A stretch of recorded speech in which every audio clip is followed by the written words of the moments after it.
প্রিয় শিক্ষার্থীরা, সবাইকে শুভেচ্ছা ও স্বাগত জানিয়ে আমি লিনিয়ার অ্যালজাবরার তৃতীয় লেকচারটি শুরু করছি। গত লেকচারটিতে আমি আইগেন ভ্যালুজ এবং আইগেন ভেক্টরস এই চ্যাপ্টারটি শুরু করেছিলাম। সেখানে আমি একটি গুরুত্বপূর্ণ বিষয় আলোকপাত করেছিলাম যে কিভাবে আমরা চ্যাপ্টার বেস আমরা আমাদের কোর্সগুলোর প্রিপারেশান নিব। আমি দেখিয়েছি কিভাবে কোশ্চেন অ্যানালাইসিস করতে হয়, সে অনুযায়ী আমরা চূড়ান্ত প্রস্তুতি নিতে পারবো। আমি বলেছিলাম যে তোমরা অনার্স প্রথম বর্ষে অধ্যয়ন করছো, তোমাদের শুরু অনার্সে, এরপরে second year, third year, fourth year এবং মাস্টার্সে তোমাদের বিভিন্ন কোর্সে চূড়ান্ত প্রস্তুতি নিতে হবে। তো কীভাবে নিতে হবে আমি একটা নমুনা দেখিয়েছিলাম যে প্রিপারেশানটা এভাবে নিতে হবে। এভাবে প্রতিটা কোর্সের প্রতিটা অধ্যায় তোমরা সুবিন্যস্ত করে এভাবে পরিকল্পিতভাবে তোমরা প্রস্তুতি নেবে এবং কোশ্চেন অ্যানালাইসিস করবে। তোমাদের যে অধ্যায়ভিত্তিক পাঠ আছে সেই পাঠগুলোকে তোমরা সেভাবে প্রস্তুতি নিতে পারবে, অ্যানালাইসিস করতে পারবে। তার জন্যে আমি মূলত পরীক্ষামূলকভাবে আমি ওই নমুনাটি তোমাদের সামনে উপস্থাপন করেছি। আশা করছি যে তোমরা সহ যারা দেখেছে সবারে প্রস্তুতি নিতে এটি উপকৃত হবে বলে মনে করছি। এখন আমি তোমাদের যে কোশ্চেনগুলা আমি সেই লেকচারে আলোচনায় উপস্থাপন করেছিলাম সেগুলা নিয়ে এখন বিস্তারিত আলোচনা করব। প্রথমে অতি সংক্ষিপ্ত প্রশ্ন, যাকে আমি কুইজ বলেছি, সেই প্রশ্ন সেটি আসলে মূলত আমাদের চ্যাপ্টারের যে কনসেপ্টগুলো নিয়ে কথা বলবো। আমি মূল যে ডেফিনেশন সেই ডেফিনেশন নিয়ে আমি কথা বলবো। আমি সেখানে অনেকগুলা কথা বলেছি, আইগেন ভ্যালুজের কথা বলছি, আইগেন ভেক্টরসের কথা বলছি, আমি ম্যাট্রিক্সের কথা বলছি, স্বভাবী ম্যাট্রিক্স, স্বভাবী সমীকরণ, স্বভাবী বহুপদী, সদৃশ ম্যাট্রিক্স, এই কথাগুলো আমি সেখানে উপস্থাপন করেছি। এখন আমি সংজ্ঞা দিব তোমাদেরকে। প্রথমে আমি একটি বর্গ ম্যাট্রিক্সের আইগেন মান তার উপর আমি কথা বলবো। এরপরে আইগেন মানের পরে আইগেন ভেক্টরস, দুইটাই সংজ্ঞা কাছাকাছি, একটার সাথে আরেকটার সম্পর্ক আছে, একটা সংজ্ঞা থেকে আরেকটা সংজ্ঞা দেয়া যায়। তা আমি সেভাবেই কথা বলছি। প্রথমে আমি আইগেন বর্গ ম্যাট্রিক্সের আমি আইগেন মান নিয়ে কথা বলবো।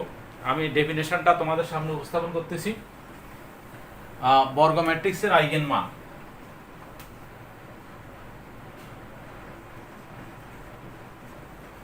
আইগেন মান অর্থাৎ এখানে বর্গ ম্যাট্রিক্সের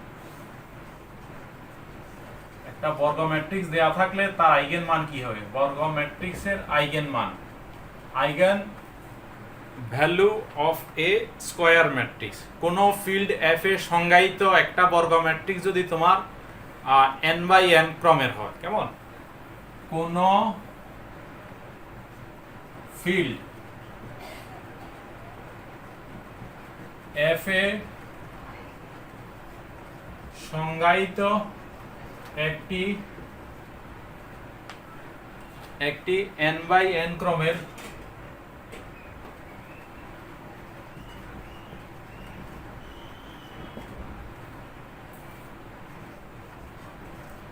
বর্গ ম্যাট্রিক্স এ, ঠিক আছে? একটা বর্গ ম্যাট্রিক্স এ একটি অশূন্য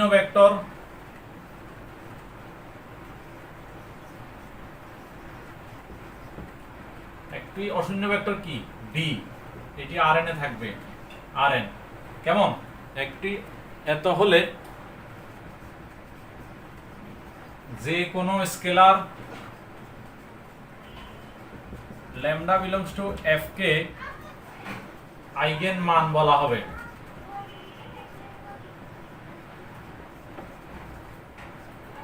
যদি A B equal to lambda B বা এ মাইনাস ভি আই এত ইকুয়াল টু 0 হয়, ঠিক আছে? যদি এ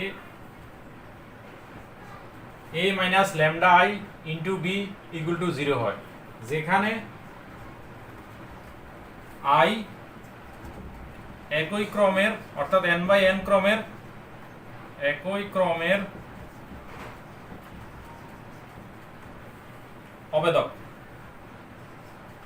অবেদক ম্যাট্রিক্স। ঠিক আছে, তাহলে আমরা একটা বর্গ ম্যাট্রিক্সের আইগেন মান কি আমরা তার সংজ্ঞা উপস্থাপন করলাম। আচ্ছা, এরপরে বর্গ ম্যাট্রিক্সের আইগেন ভেক্টর, এইখান থেকে কিন্তু আমি সংজ্ঞাটা কিন্তু বলতে পারি। ঠিক আছে, কিভাবে দিব? কোন ফিল্ড এফ এ সংজ্ঞায়িত একটি n বাই n ক্রমের বর্গ ম্যাট্রিক্সে, তারপরে কি বলবো, যে কোনো scalar lambda belongs to F, তাহলে একটি অশূন্য vector B belongs to Rn কে আইগেন ভেক্টর বলা হবে যদি A B equal to lambda B বা A minus lambda equal to B equal to 0 হয়, যেখানে আই একই ক্রমের অবেদক ম্যাট্রিক্স। তাহলে এইটাই, শুধু একটু এই লাইনটা বিটা একটু পরে দিব, ল্যামডাকে আগে দিব, তাহলে আমরা সংজ্ঞাটাকে কিন্তু রিঅ্যারেঞ্জ করে বলতে পারি। ঠিক আছে, তাহলে আমি সেভাবে লিখি বর্গ ম্যাট্রিক্সের আইগেন ভেক্টর কোন ফিল্ড এফ এ সংজ্ঞায়িত একটি n বাই n ক্রমের বর্গ ম্যাট্রিক্স এ। কেমন? তাহলে এখানে লিখবো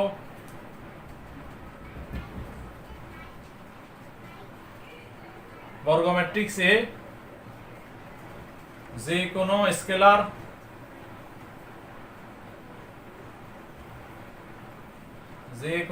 scalar lambda belongs to F, তাহলে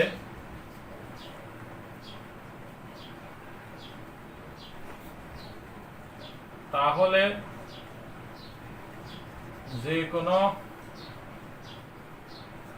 অশূন্য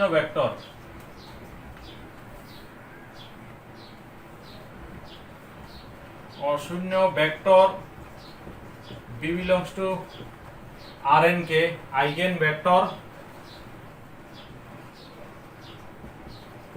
বলা হবে যদি এত হয়। ঠিক আছে, জাস্ট একটু রিঅ্যারেঞ্জ করি, একই সংজ্ঞা আইগেন মান এবং আইগেন ভেক্টর দুইটাই এই সমীকরণটা সিদ্ধ করে, A B equal to lambda B. তাইলে ল্যামডাকে বলা হয় আইগেন ভেক্টর আর ভি কে বলা হয়, ল্যামডাকে বলা হয় আইগেন মান আর বি কে বলা হয় আইগেন ভেক্টর। তাহলে আমরা এই দুটি সংজ্ঞা ক্লিয়ার করতে পেরেছি তো ইনশাল্লাহ। তাহলে আশা করি তোমরা বুঝেছো তো না? আচ্ছা, এখন এই ল্যামডাকে আবার বিভিন্ন নামে অভিহিত করা হয়, যেমন কখনো এটাকে স্বাভাবিক বা প্রকৃত মূল বা সুপ্ত মূল বা বর্ণালী ভেক্টর বলা হয়। ঠিক আছে, সরি, এখানে বর্ণালী বলা হয়, ভেক্টর তো হলো তোমার বি, ল্যামডার কথা আমি বলছি। কখনো ল্যামডাকে স্বাভাবিক বা প্রকৃত মূল বা সুপ্ত মূল বা বর্ণালী বলা হয়, আবার বি কে একইভাবে কখনো স্বাভাবিক ভেক্টর, প্রকৃত ভেক্টর বা সুপ্ত ভেক্টর বা বর্ণালী ভেক্টর বলা হয়। ঠিক আছে, এখন বর্গ ম্যাট্রিক্সের আইগেন জগৎ, eigen space of A square matrix কিভাবে? এখান থেকে আমরা বলতে পারি, এখানে এই যে সম্পর্কটা A B equal to lambda B, যদি এরকম সম্পর্ক থাকে এবং এই বিষয়গুলো যদি থাকে, তাহলে বি এর যে সম্ভাব্য মানগুলো হবে, তার যে সেটটা হবে কেমন, সেটা যদি একটা উপজগৎ সৃষ্টি হয়, মানে ভেক্টর উপজগৎ যদি সৃষ্টি হয়, ভেক্টর জগৎ বা উপজগতের সংজ্ঞা সম্পর্কে আমরা বলছি, যদি হয় তাহলে আমরা এই ভেক্টরের ভ্যালুগুলা নিয়ে যে জগৎ সৃষ্টি হবে, যে জগৎ সৃষ্টি হবে তাকে আমরা বলবো আইগেন জগৎ। কেমন? তাহলে আমি এই সংজ্ঞাটি দিতেছি, বর্গ ম্যাট্রিক্সের আইগেন জগৎ, এটা তোমার 2017 সালের কোশ্চেনে আসছে। আর এখন যে সংজ্ঞাটা দিছি আইগেন ভেক্টর, এটা তোমরা খেয়াল করেছো যে এটা তোমাদের জাতীয় বিশ্ববিদ্যালয় 2014 এবং 2018 সালে কোশ্চেনে এই প্রশ্নটা ছিল। ঠিক আছে, তাইলে আমি এখন কি বলবো, কি সংজ্ঞা দিব? বর্গ ম্যাট্রিক্সের আইগেন জগৎ, বর্গ ম্যাট্রিক্সের আইগেন জগৎ,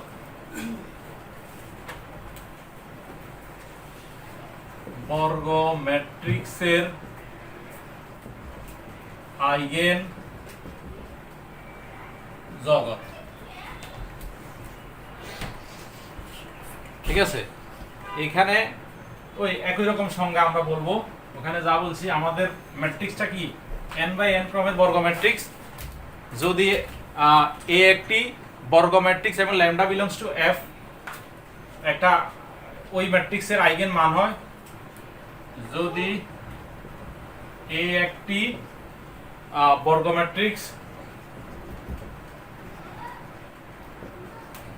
কেমন, তারপর হইলো এবং ল্যামডা বিলংস টু f এর একটি আইগেন মান হয়, এর একটি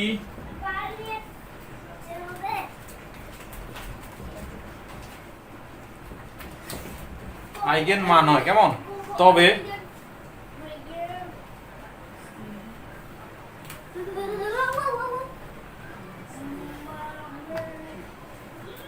তবে lambda I minus A into x, ওখানে আমরা বি লিখছিলাম, ওইটাকে আমরা এক্স লিখলাম। এটা একটা সমীকরণ জোট হবে, কেমন, অনেকগুলা সমীকরণ থাকবে এখানে, থাকলে এখানে সমাধান থাকবে তার। ঠিক আছে, তাহলে সমীকরণ জোটের সমাধান সেট, সমীকরণ জোটের সমাধান সেট যদি একটা ভেক্টর উপজগৎ হয়, কেমন, সমাধান সেট একটি উপজগৎ হয়,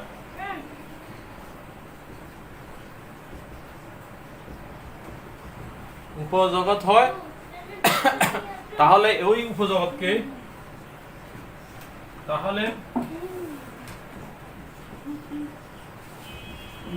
ওই উপজগৎকে, কেমন, ল্যামডা এর প্রেক্ষিতে, ল্যামডা এর প্রেক্ষিতে এর আইগেন জগৎ বলা হয়, আইগেন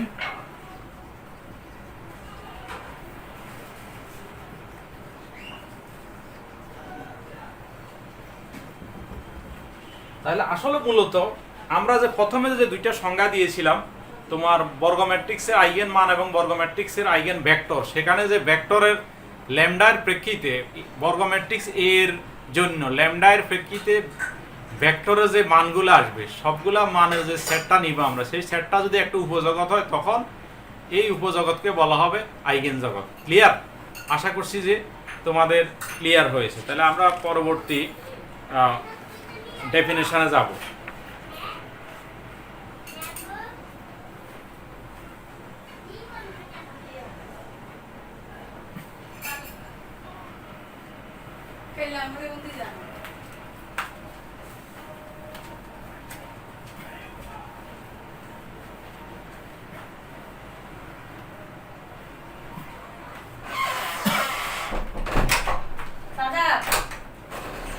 এরপরে লিনিয়ার অপারেটরের আইগেন মান, লিনিয়ার অপারেটরের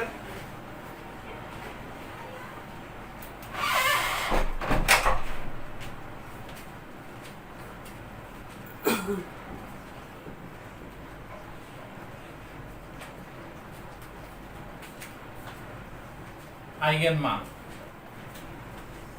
eigen values of a linear operator. Linear operator তো তোমরা চিনো, কেমন, লিনিয়ার অপারেটর তোমরা এর আগে সংজ্ঞা পেয়েছো।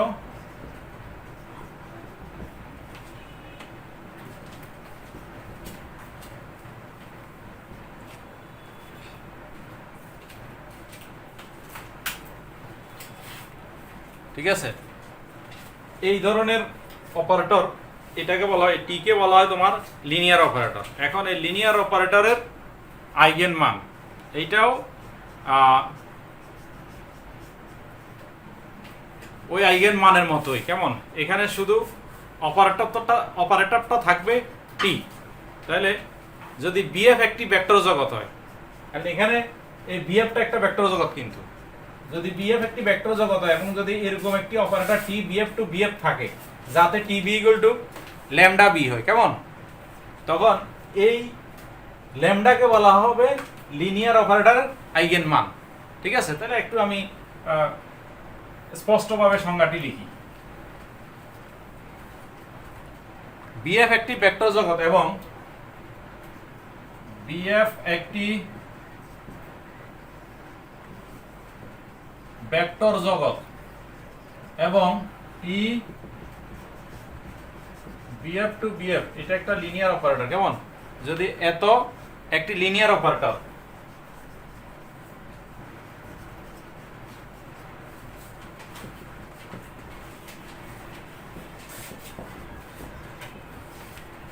এত একটি লিনিয়ার অপারেটর, তাহলে বি বিলংস টু বিএফ, অর্থাৎ এই ভেক্টর জগতের একটা উপাদান তোমার যদি বি বিলংস টু বিএফ হয়, কেমন?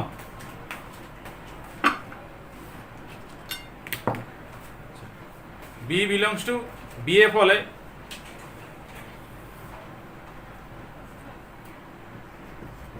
হলে একটি ল্যামডা বিলংস টু এফ, অর্থাৎ ফিল্ড থেকে যদি একটা আইগেন মান ল্যামডা থাকে, ঠিক আছে, তাহলে এতকে লিনিয়ার অপারেটরের আইগেন, এতকে লিনিয়ার অপারেটর কে টি, এতকে টি এর আইগেন মান বলা হবে।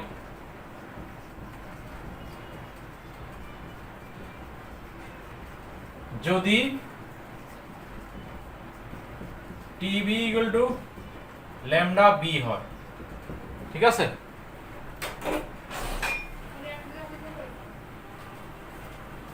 এরপর হলো তোমার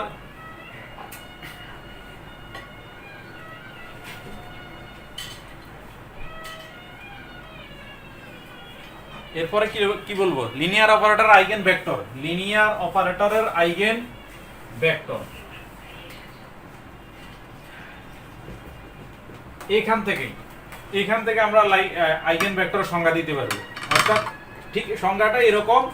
এখানকার টিভি ইকুয়াল টু যদি ল্যামডা বি হয়, তাহলে বিটাকে বলা হবে লিনিয়ার অপারেটরের আইগেন ভেক্টর। তাহলে আমরা সংজ্ঞা কিভাবে দিই? বিএফ একটি ভেক্টর জগৎ, টি বিএফ টু বিএফ একটি লিনিয়ার অপারেটর। তাহলে এখানে আমরা এটা বি বিলংস টু বিএফটা না লিখে এখানে লিখবো ল্যামডা বিলংস টু এফ, কেমন? এখানে লিখবো অপারেটর এবং ল্যামডা বিলংস টু এফ, এবং ল্যামডা বিলংস টু এফ এটা হলো কি আইগেন মান। এত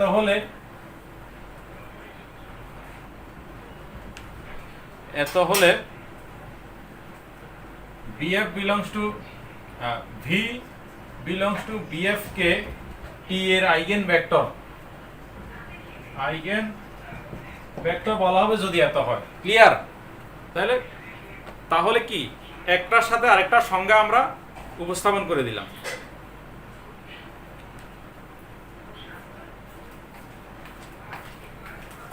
এখানেই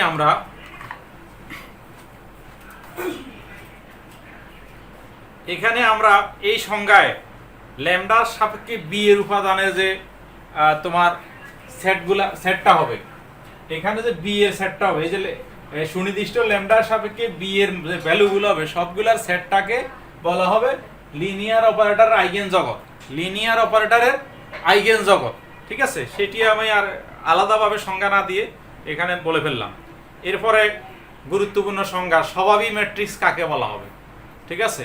এটার সাথে স্বভাবী ম্যাট্রিক্স, স্বভাবী বহুপদী, স্বভাবী সমীকরণ, একটা সংজ্ঞা ভালোভাবে কনসেপ্টটা ক্লিয়ার করো, বাকি দুইটা অনায়াসে পারবা। প্রথমে আমরা স্বভাবী ম্যাট্রিক্স কাকে বলে, ঠিক আছে। স্বভাবী ম্যাট্রিক্স কাকে বলে? এখানে কি একটা ফিল্ডে একটা বর্গ ম্যাট্রিক্স থাকবে এ, একটা ফিল্ডে একটা বর্গ ম্যাট্রিক্স থাকবে এ, তাহলে এর যে র্যাঙ্ক হবে, যে মাত্রা, সেই মাত্রার একটা অবেধক ম্যাট্রিক্স যদি আই থাকে, ঠিক আছে, তাহলে যে কোনো একটা আইগেন মান যদি ল্যামডা হয়, তাহলে আমরা বলবো যে ল্যামডা আই মাইনাস এ, এটা হলো তোমার স্বভাবী ম্যাট্রিক্স, এটা হলো তার স্বভাবী ম্যাট্রিক্স। তাহলে আমি একটু সংজ্ঞাটা লিখি। এফ ফিল্ডে এ একটি এন ক্রমের বর্গ ম্যাট্রিক্স,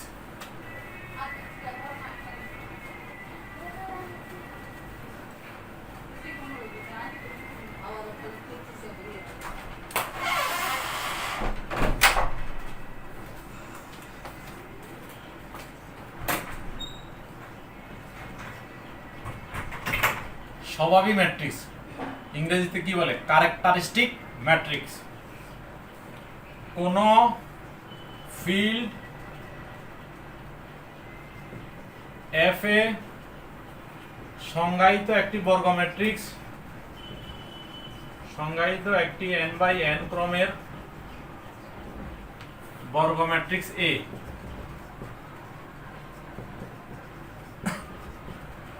একটি বর্গ ম্যাট্রিক্স এ কেমন?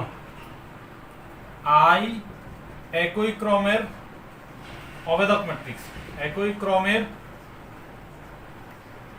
অবেদক ম্যাট্রিক্স, ঠিক আছে? একই ক্রমের অবেদক ম্যাট্রিক্স এবং ল্যামডা বিলংস টু এফ একটি স্কেলার, তাহলে ল্যামডা আই মাইনাস এ কে স্বভাবী ম্যাট্রিক্স বলা হয়।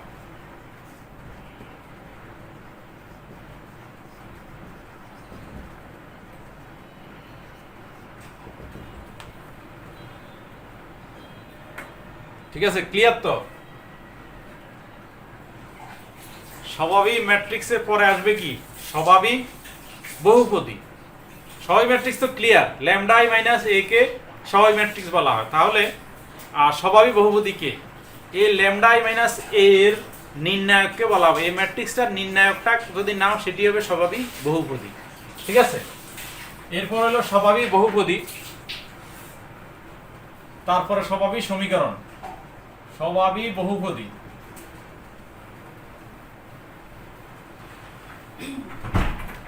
সংজ্ঞায় এখানে যা বলছি সবগুলাই থাকবে। একটা ফিল্ড এফ থাকবে, সেখানে একটা n বাই n ক্রমের বর্গ ম্যাট্রিক্স এ থাকবে, একটা অবেদক ম্যাট্রিক্স আই থাকবে, একটা স্কেলার ল্যামডা থাকবে। ঠিক আছে, তাহলে তোমার ল্যামডা আই মাইনাস এ এর নির্ণায়কটা, ল্যামডা আই মাইনাস এ তো হলো তোমার স্বভাবী ম্যাট্রিক্স। তাহলে মানে একবারে ছোট যদি সংজ্ঞা দিতে চাও তাহলে বলবা যে স্বভাবী ম্যাট্রিক্সটার নির্ণায়ককে বলা হবে স্বভাবী বহুপদী। অর্থাৎ স্বভাবী বহুপদী হবে ল্যামডা আই মাইনাস এ তো হলো স্বভাবী ম্যাট্রিক্স, এটা হলো স্বভাবী বহুপদী। আর স্বভাবী সমীকরণ, যদি সমীকরণ বলি সংজ্ঞাতে সবগুলো বলতে হবে। আমি তো যেহেতু আগে আলোচনা করছি সেই জন্য আমি বিস্তারিত না বলে আমি বলতেছি যে lambda I minus A equal to যদি 0 হয় তাহলে তাকে বলা হবে স্বভাবী সমীকরণ। তাহলে আমাদের সংজ্ঞাটা ক্লিয়ার হয়েছে, আশা করি তোমরা বুঝেছো। ঠিক আছে, তাহলে নেক্সট আমরা সদৃশ্য ম্যাট্রিক্স, আমরা সর্বশেষ সংজ্ঞা ডেফিনেশনটা, এটা হলো তোমার সদৃশ্য ম্যাট্রিক্স।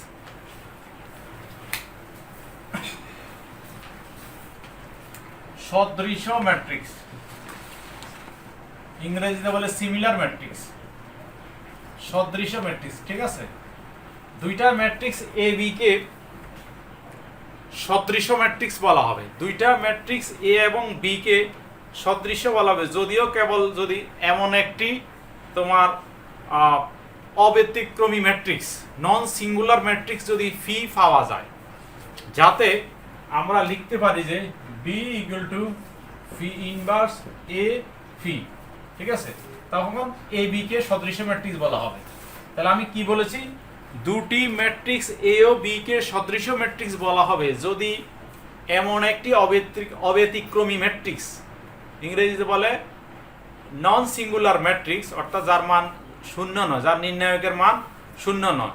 এবং নন সিঙ্গুলার একটা ম্যাট্রিক্স যদি তোমার ফি পাওয়া যায়, যেন আমরা এভাবে লিখতে পারি b equal to phi inverse A P হয়, তখন আমরা এ বি কে বলবো যে কি সিমিলার ম্যাট্রিক্স বা সদৃশ্য ম্যাট্রিক্স। আচ্ছা, এরপরে কয়েকটা ম্যাট্রিক্স দেয়া আছে, তাদের স্বভাবী ম্যাট্রিক্স বাইর করার বিষয়, এরকম প্রশ্ন তোমাদের পরীক্ষায় এসেছে। এই সদৃশ্য ম্যাট্রিক্স এটা তোমরা খেয়াল করে দেখছো যে আমি গত লেকচারে আলোচনা করছি, এটি 2017 সালের পরীক্ষায় এসেছিল। কেমন? এখন আমি একটা ম্যাট্রিক্স দেয়া আছে, তার কিভাবে তার তোমার স্বভাবী ম্যাট্রিক্স বাইর করে। একটা ম্যাট্রিক্স হলো তোমার 2 3 আর হলো 4 5, এই ম্যাট্রিক্সটা। ঠিক আছে, এই ম্যাট্রিক্সটার স্বভাবী ম্যাট্রিক্স বাইর করা। ধরো এই ম্যাট্রিক্সটা এ, ঠিক আছে, তাহলে আমরা জানি কি স্বাভাবিক ম্যাট্রিক্স ল্যামডা আই মাইনাস এ। আচ্ছা, ল্যামডা আর আই হবে এ, যেই ক্রমের আই হবে সেই ক্রমের। তাহলে 2/2 ম্যাট্রিক্স হলো এটি এ। তাহলে 2/2 ম্যাট্রিক্সের অপেতক ম্যাট্রিক্স হলো 1 0 0 1, আর এ হলো তোমার 2 3 4 5। আচ্ছা, এটা গুণ দিলে হবে ল্যামডা 0 0 ল্যামডা 2 3 4 5। ঠিক আছে, তাহলে বিয়োগ দিলে হবে কি lambda minus 2 minus 3 minus 4 lambda minus 5। ঠিক আছে, তাহলে এই ম্যাট্রিক্সের স্বাভাবিক ম্যাট্রিক্স হলো এটি এরকম। শুধু ফিগার চেঞ্জ। আর একটা কোশ্চেন আসছে, এই কোশ্চেনটা আসছে 2019 সালে, আমি যেটি এখন লিখলাম। এরপর 2014 সালে একটি প্রশ্ন আসছে 13 মাইনাস 11, তারপর হলো তোমার 1 13 মাইনাস 1, আর পরেরটি হলো পরের সারি আছে 1 11। এটা স্বাভাবিক ম্যাট্রিক্স হুবহু একই রকম। এখানে আমি 13 মাইনাস 1 1 11, তাহলে এখানে এটা ঠিক আছে 13 মাইনাস 1 1 11। এখানে হবে ল্যামডা মাইনাস 13, এটা হবে 1, এটা মাইনাস 1, আর এখানে হবে ল্যামডা মাইনাস 11।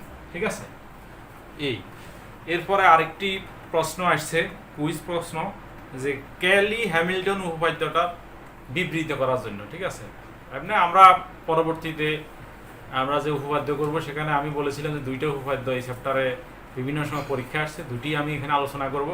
তার মধ্যে একটি হলো ক্যালি হ্যামিল্টন, এবং ক্যালি হ্যামিল্টন উপপাদ্যটি তোমাদের জন্য 2020 সালে যারা তোমরা পরীক্ষার্থী, প্রথম বর্ষের শিক্ষার্থী, তোমাদের জন্য খুবই ইম্পর্টেন্ট।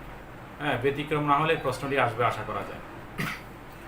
তো আমি এখন কুইজ প্রশ্নের জন্য শুধু বিবৃতিটা, এটা হলো তোমার প্রত্যেক বর্গ ম্যাট্রিক্স তার স্বাভাবিক সমীকরণকে সিদ্ধ করে। ওই যে স্বাভাবিক সমীকরণ একটু আগে লিখলাম,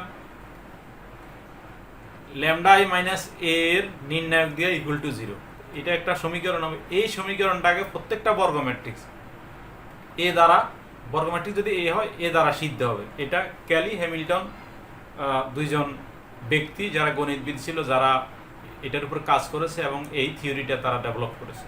তো ওনারা বলেছেন যে প্রত্যেক বর্গ ম্যাট্রিক্স তার স্বাভাবিক সমীকরণকে সিদ্ধ করে। এটা হলো ক্যালি হ্যামিল্টনের উপপাদ্যের মূল কথা। প্রত্যেক বর্গ ম্যাট্রিক্স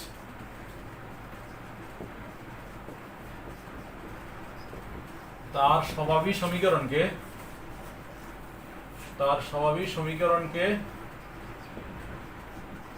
সিদ্ধ করে।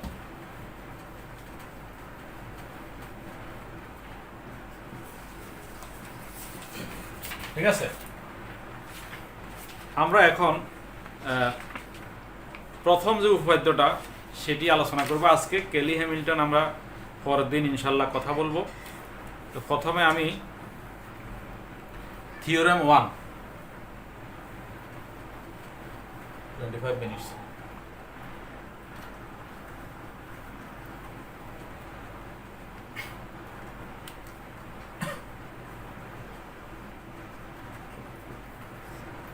এটা তোমার 2000 কত সালে জানি প্রশ্নে আসছে, কত 12 সালে কোশ্চেনে এটা এসেছে। হ্যাঁ, প্রমাণ করো যে একই লিনিয়ার অপারেটরের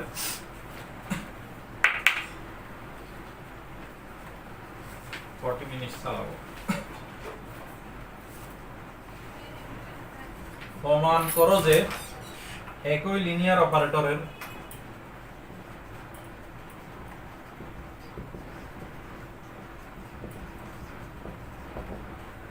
বিভিন্ন আইগেন মান সংশ্লিষ্ট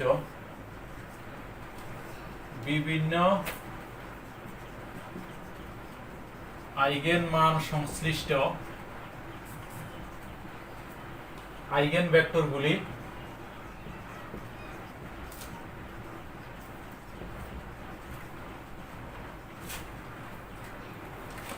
যোগাশ্রয়ে অনির্ভরশীল।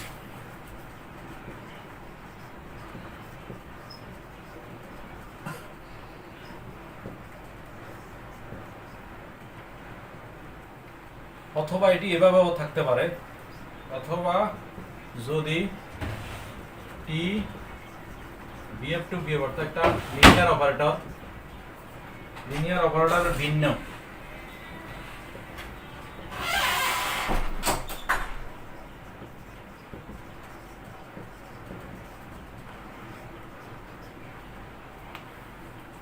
ভিন্ন ভিন্ন আইগেন মান।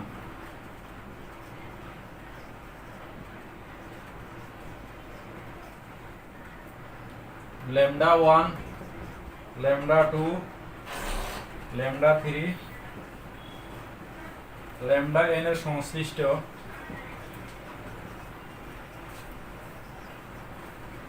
আইগেন মান ভেক্টর সমূহ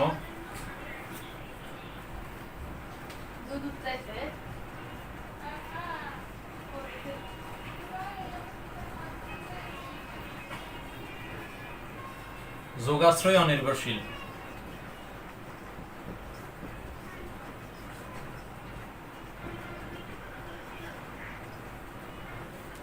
আচ্ছা, যোগাশ্রয় নির্ভরশীল অনির্ভরশীল এগুলা তোমাদের ক্লাসে মাহমুদুল ইসলাম স্যার আলাপ করেছে।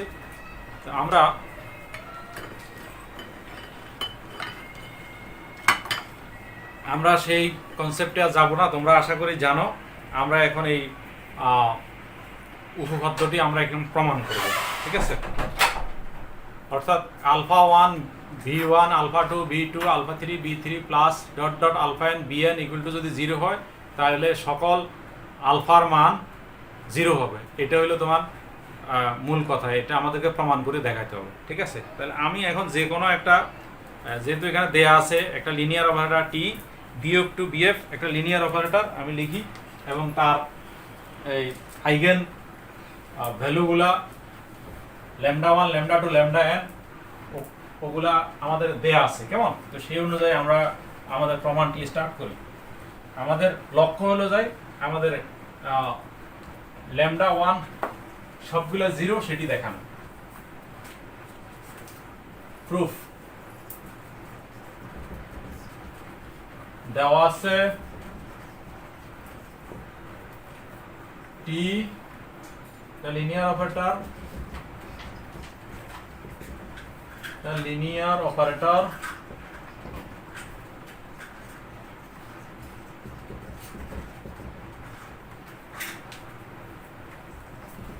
ভিন্ন ভিন্ন আইগেন ভ্যালু, ভিন্ন ভিন্ন আইগেন মান, ভিন্ন ভিন্ন আইগেন মান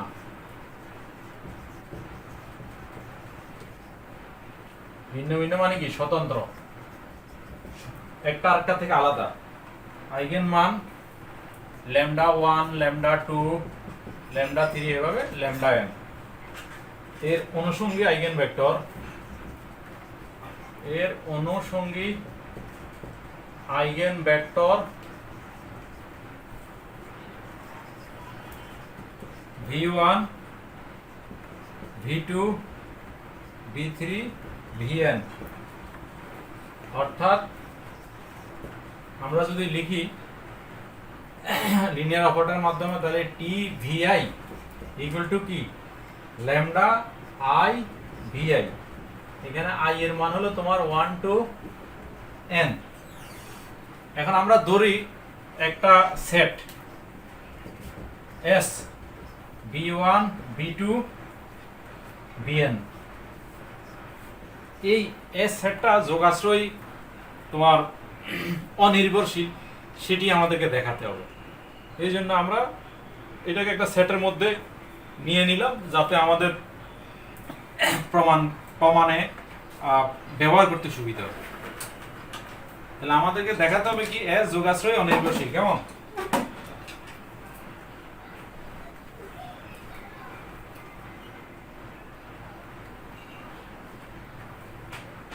প্রমাণ করতে হবে এস যোগাশ্রয়ী,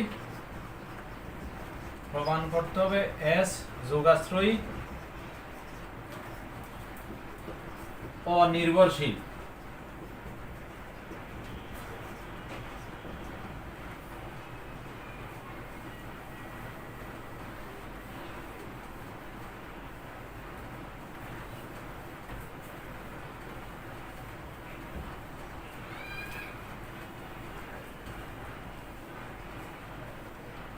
আচ্ছা, ল্যামডার মান যদি n এর মান যদি 1 হয় তাহলে এখানে s একটি মাত্র উপাদান ধারণ করে। কেমন?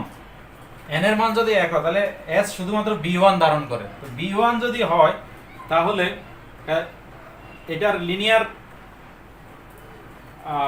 কম্বিনেশনটা কি হবে, অর্থাৎ যোগাশ্রয় যে সমন্বয়টা কি হবে, তখন হবে আলফা b1 যদি শুধু b1 থাকে, n এর মান যদি 1 হয় এবং এটা সমান তো 0। ঠিক আছে, তো 0 হলে কি হবে, b1 তো নন জিরো, b1 যেহেতু নন জিরো তার মানে আলফা অবশ্যই 0 হবে। ঠিক আছে, তো সেক্ষেত্রে n এর মান 1 এর জন্য প্রমাণ হয়ে যায়, অর্থাৎ আমাদেরকে আলফার মানগুলা 0 দেখাইতে হবে। ঠিক আছে, তাহলে সেই ক্ষেত্রে n এর মান 1 হলে এটা অবভিয়াসলি প্রমাণিত হয়। n = 1 হলে s যোগাশ্রয়ী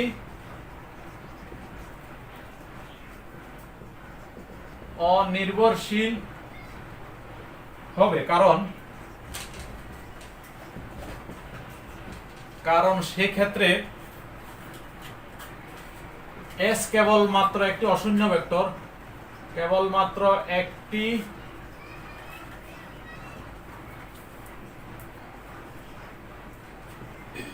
অশূন্য ভেক্টর v1 ধারণ করে এবং আলফা b1 = 0 হবে। কেমন? আলফা = 0, কারণ আমরা সংজ্ঞায় বলছি যে ভেক্টরগুলো নন জিরো, b1 ≠ 0। যেহেতু এই দুইটার গুণফল 0 তাহলে এবং b1 নন জিরো, তাহলে অবশ্যই আলফার মান 0 হবে। এই ক্ষেত্রে n এর মান 1 এর জন্য কিন্তু উপপাদ্যটি প্রমাণিত হয়ে যায়।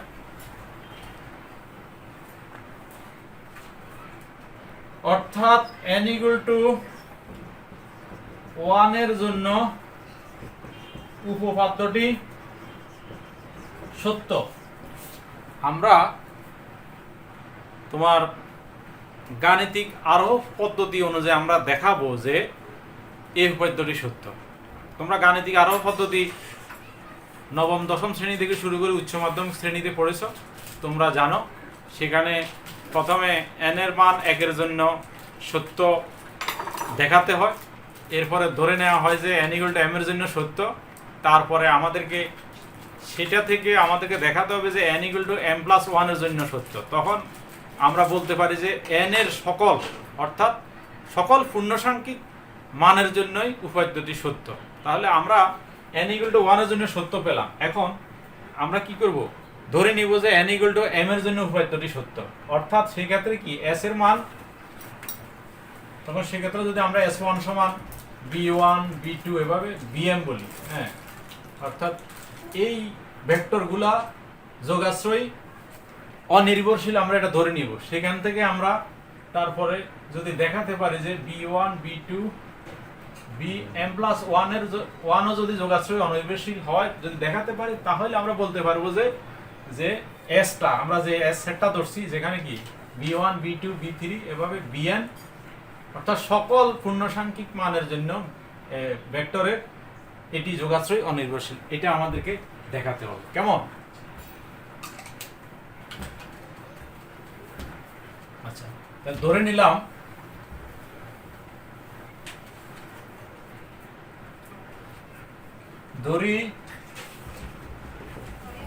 n = m এর জন্য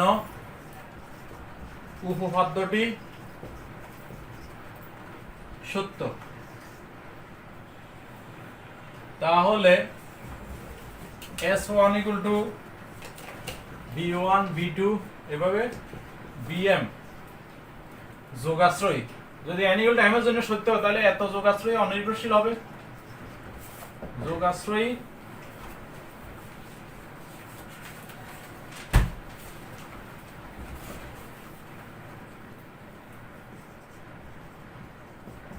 অনির্ভরশীল। এখন প্রমাণ করতে হবে n = m এর জন্য তো ধরছি, তাহলে প্রমাণ করতে হবে কি n = m এর জন্য সত্য। এখন প্রমাণ করতে হবে n equal to m plus 1 এর জন্য উপপাদ্যটি সত্য, অর্থাৎ S2 equal to B1 B2 B3 Bm plus 1 এত কি যোগাশ্রয়ী অনির্ভরশীল, এইটি আমাদেরকে প্রমাণ করে দেখাতে হবে। ঠিক আছে,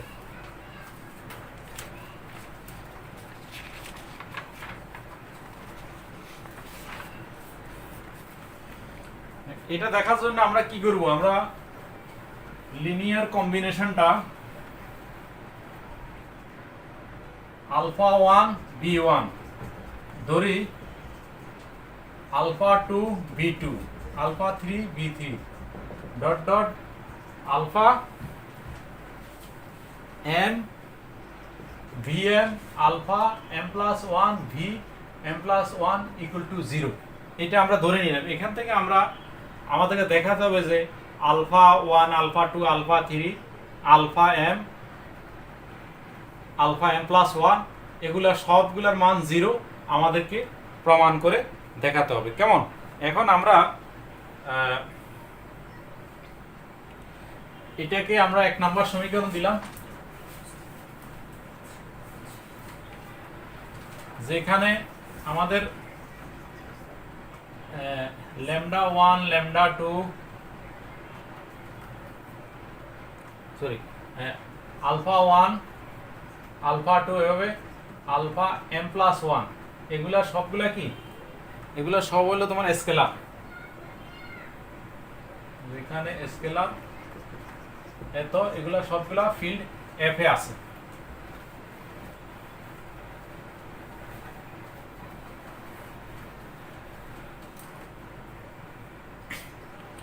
আমরা 1 নংয়ের মধ্যে সবগুলাতে টি নিয়ে পাই।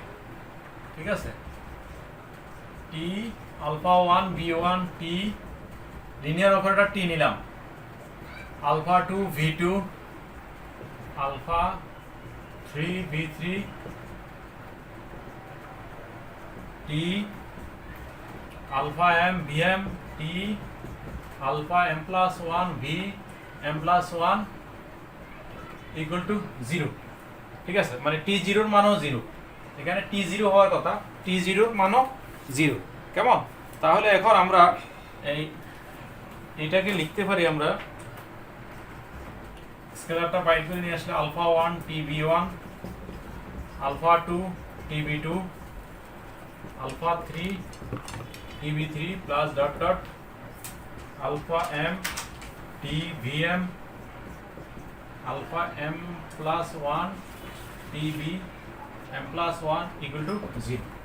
আচ্ছা, এখন tb এর মান আমরা লিখছি কত, tb সমান হলো ল্যামডা b, এটা লিনিয়ার অপারেটর সংজ্ঞা অনুসারে tb equal to lambda b। তাহলে এখানে আমরা লিখতে পারি আলফা 1 এটা হবে কি ল্যামডা 1 b1, এটি হবে lambda 1 v1 lambda 2 v2 lambda 3 v3 এভাবে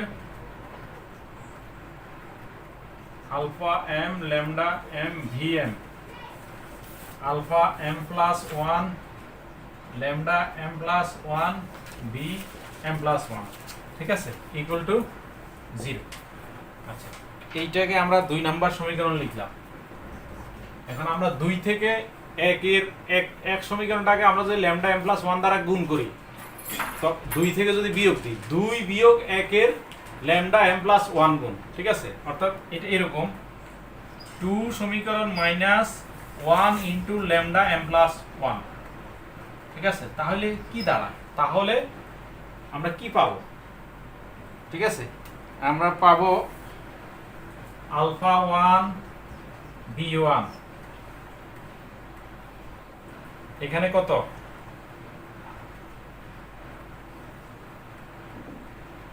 lambda 1 minus lambda m plus 1 alpha two V two lambda two lambda M plus one.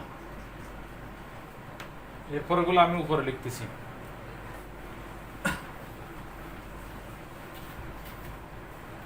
তারপরে হবে আলফা থ্রি ভি থ্রি, তারপর হলো lambda three minus lambda M plus one, এভাবে alpha m v m, তারপরে lambda M minus lambda M plus one. ঠিক আছে, আচ্ছা তাহলে plus alpha M plus one beta M plus one into lambda M plus one minus lambda M plus one equal to zero হবে যদি two minus one into delta m plus one হয়। কেমন? এখন যেহেতু এস ওয়ান যোগাশ্রয়ী অনির্ভরশীল, সেহেতু তার মানে S one যোগাশ্রয়ী অনির্ভরশীল মানে হলো তোমার beta one beta two beta m m plus পর্যন্ত এগুলার যোগাশ্রয়ী কম্বিনেশনটার মান হলো জিরো। ঠিক আছে, এদের স্কেলারগুলোর মান সবগুলাই জিরো। তো সেই জন্য তোমার এখানে এই এগুলা প্রত্যেকটা টার্ম আলাদা আলাদা পাবে। এই যে এইটা এইটা এটা এই অংশ এই পর্যন্ত সবগুলোর মানে তোমার আলাদা আলাদা পাবে জিরো। যেহেতু এস ওয়ান যোগাশ্রয়ী অনির্ভরশীল সেহেতু এগুলা সবগুলাই পৃথক পৃথক ভাবে জিরো।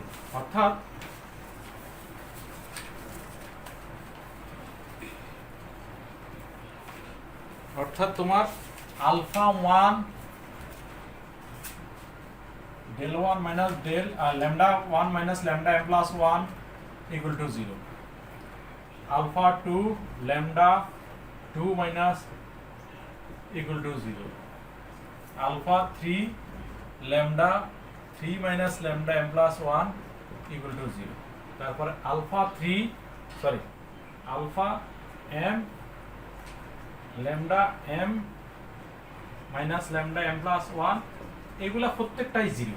এখন আমরা কিন্তু ল্যামডা গুলা সবগুলা ভিন্ন ভিন্ন নিয়েছি, যার কারণে এগুলো কোনোটাই জিরো হবে, কারণ এটা একটা আরেকটা সমান কোনোটাই না। সেই জন্য এখানে সব alpha one alpha two alpha three alpha m সবগুলাই জিরো হবে। কেমন? ল্যামডা আই সমূহ, যেহেতু ল্যামডা আই সমূহ ভিন্ন ভিন্ন সেহেতু alpha one equal to alpha two equal to alpha M equal to zero, কারণ lambda I minus lambda M plus one not equal to zero. ঠিক আছে, এই মানগুলা যদি আমরা তোমার এক নাম্বারে বসাই তাহলে আমরা এক নাম্বার থেকে পাবো, এক নাম্বারে বসাইলে এই যে আলফার মান সবগুলো জিরো যদি বসাই তাহলে সর্বশেষ যে টার্মসটা alpha M plus one beta M plus one equal to zero হবে। তো সেখান থেকে আমরা বলতে পারি যেহেতু ভেক্টরগুলো সব নন জিরো, সুতরাং alpha M plus one zero. এ থেকে আমরা কি দেখাতে পারলাম যে আমাদের যে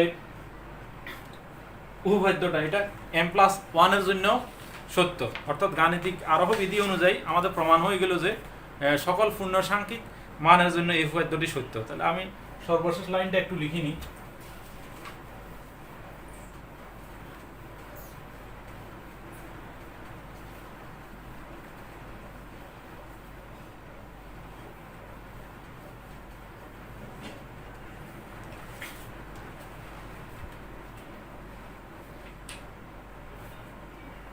অর্থাৎ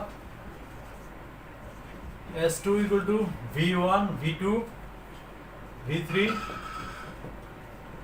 Dm plus 1 ও যোগাশ্রয়ী অনির্ভরশীল।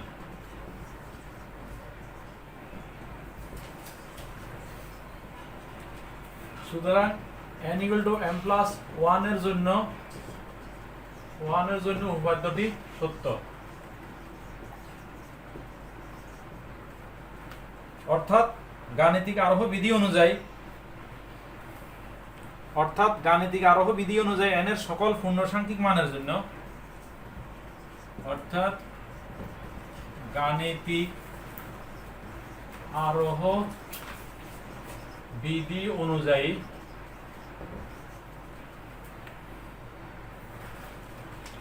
n এর সকল মানের জন্য প্রমাণিত যে একই লিনিয়ার, বাকিটা প্রশ্নে যা আছে সেটি লিখে ফেলবা, তাহলে এই উপপাদ্যটা এখানেই শেষ। যেহেতু আমাদের লেকচারটি বড় হয়ে যাচ্ছে, সেই জন্য আজকের লেকচার এখানে আমি শেষ করতেছি। পরবর্তী লেকচারে ইনশাল্লাহ আমরা কেলি হ্যামিল্টন উপপাদ্য এবং আমাদের যে গাণিতিক সমস্যাগুলো আছে সেগুলো আমরা উপস্থাপন করব। সবাই ভালো থাকবে, সুস্থ থাকবে, সচেতন থাকবে। সবাইকে ধৈর্য ধারণ করে এতক্ষণ আমার এই শ্রেণী কার্যক্রমটি উপভোগ করার জন্য আমি ধন্যবাদ জানাচ্ছি। আল্লাহ হাফেজ।